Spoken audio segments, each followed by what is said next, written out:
बिस्मिल्लाहिर्रहमानिर्रहीम, अस्सलाम वालेकुम। मैं हूं ज़रमीना और आप देख रहे हैं ज़रमीनास किचन यूट्यूब चैनल। और आज आपके साथ शेयर करूंगी कढ़ाई भुना गोश्त बनाने की एक बहुत ही ज़बरदस्त रेसिपी। जितनी आसान तरीके से ये बनती है, खाने में ये उतनी ही मज़ेदार होती है। तो आपने करना क्या है, वीडियो को शुरू से लेकर एंड तक पूरा देखना है ताकि आप भी ये मज़ेदार सी रेसिपी घर पर बनाएं। तो चलें बिस्मिल्लाहिर्रहमानिर्रहीम, रेसिपी बनाना हम शुरू करते हैं। सबसे पहले आपने कढ़ाई में ऐड कर देना है गोश्त। तो यहाँ पर आप बीफ या मटन का गोश्त ले सकते हैं। यहाँ पर 1 किलो मैंने बीफ का गोश्त कढ़ाई में ऐड कर दिया। अब आपने इसमें ऐड करने हैं 2 मीडियम साइज़ के बड़े कटे हुए प्याज। ठीक है, प्याज ऐड कर दिया। अब हमने 2 चम्मच यहाँ पर हम ऐड कर देंगे इसमें अदरक लहसुन का पेस्ट। और अब हम इसमें ऐड कर देंगे 2 गिलास पानी। ठीक है, 2 गिलास के करीब आपने इसमें पानी ऐड कर देना है। तो ये लीजिए, पानी हमने ऐड कर दिए। अब ज़रा मिक्स कर देंगे हम इन्हें। तो चलिए अब हम मसाले ऐड करते हैं। तो 1 चम्मच भरकर मैंने यहाँ पर ऐड किया लाल मिर्च का पाउडर। तो ये घर की कुटी हुई मिर्च है। ठीक है, तो यहाँ पर 1 चम्मच मैंने इसमें लाल मिर्च का पाउडर ऐड कर दिया। और अब हम इसमें ऐड कर देंगे आधी चम्मच के करीब हल्दी। 1 चम्मच भरकर ऐड कर देंगे धनिया पाउडर।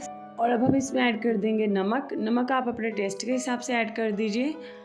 अब इन तमाम चीज़ों को अच्छे से एक दफ़ा मिक्स कर लीजिए। तो जैसे कि आप देख रहे हैं, मैं इसे कढ़ाई में ही बनाऊंगी। तो अगर आपके पास टाइम कम है तो आप प्रेशर में ये गोश्त और तमाम मसाले इसी तरीके से ऐड कीजिए और आप प्रेशर लगा दीजिए तकरीबन 15 मिनट के लिए। तो आप इस तरीके से आपका गोश्त जो है वो अच्छे से गल जाएगा। लेकिन मैं इसे कढ़ाई में ही बनाऊँगी, बिल्कुल लो फ्लेम पर मैं इसे कवर करके पकाऊँगी ताकि गोश्त अच्छे से गल जाए। तो चले, यहाँ पे तकरीबन 1 घंटा लगा मुझे। बिल्कुल लो फ्लेम पर मैंने इसे पकाया और दरमियान में मैं इसमें चम्मच चलाती रही हूँ। तो अगर पानी ड्राई हो जाए तो हमारा गोश्त नीचे लग ना सके। तो ये देखें, यहाँ पर गोश्त भी हमारा गल चुका है और जो मसाले हमने इसमें डाले थे वो भी अच्छे से यहाँ पर पक चुके हैं। तो चले, अब हम इसमें ऐड कर देते हैं टमाटर। ठीक है, तो ये जिस तरीके से हम ये बना रहे हैं इसमें घी भी बहुत कम जाता है। ठीक है, तो ये देखें, अब हम इसमें टमाटर ऐड कर देंगे।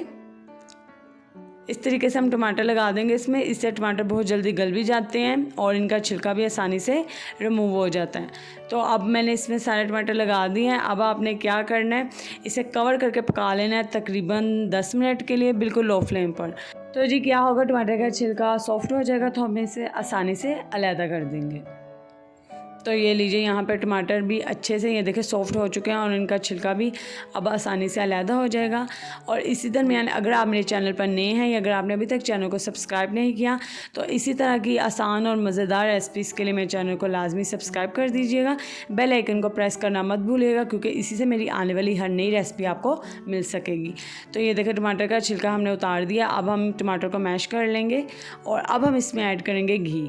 तो यहाँ पर घी आपका बहुत ही कम जाता है जब आप इस तरीके से ये भुना हुआ गोश्त बनाते हैं। ठीक है, जब आप मसाला शुरू में बनाते हैं उसमें घी थोड़ा ज़्यादा जाता है। तो मैंने इसमें तकरीबन आधा छोटा कप घी इसमें ऐड किए।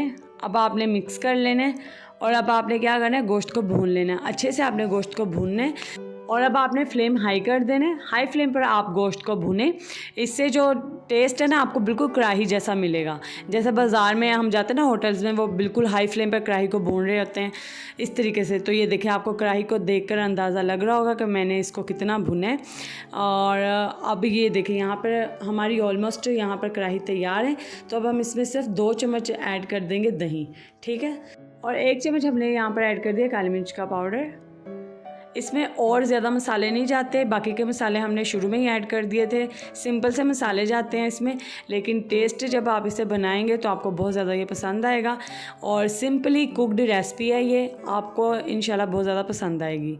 तो जी अगर आपने अभी तक वीडियो को लाइक नहीं किया तो वीडियो को लाइक लाजमी कर दिया करें। और रेसिपीज़ पसंद आती है तो अपने फ्रेंड्स एंड फैमिली मेम्बर्स के साथ शेयर भी लाजमी कर दिया करें ताकि वो भी ये मज़ेदार सी रेसिपीज़ बनाया करें।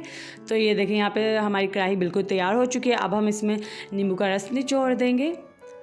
ठीक है, बिल्कुल लास्ट में आपने इसमें नींबू का रस ऐड करना है। और अब हम इसमें ऐड कर देंगे जी धनिया, थोड़ी सी सब्ज़ी मिर्ची ऐड कर देंगे। तो ये लीजिए, अल्हम्दुलिल्लाह हमारा भुना हुआ कढ़ाई गोश्त यहाँ पर तैयार है। तो आप इसे नान रोटी के साथ सर्व कीजिए। उम्मीद करती हूँ आपको रेसिपी पसंद आई होगी। बहुत ही आसान रेसिपी है लेकिन बनती बहुत ही लजीज है। आप इस रेसिपी को ज़रूर ट्राई कीजिएगा, खुद भी बनाएं और दूसरों को भी बनाकर खिलाएं। उम्मीद करती हूँ आपको रेसिपी पसंद आई होगी। तो वीडियो को ज़्यादा से ज़्यादा अपने फ्रेंड्स एंड फैमिली मेम्बर्स के साथ शेयर कर दीजिएगा। वीडियो को लाइक करना मत भूलिएगा। इसी तरह की मज़ेदार रेसिपीज़ के लिए चैनल को सब्सक्राइब कर दीजिए। अल्लाह हाफिज़।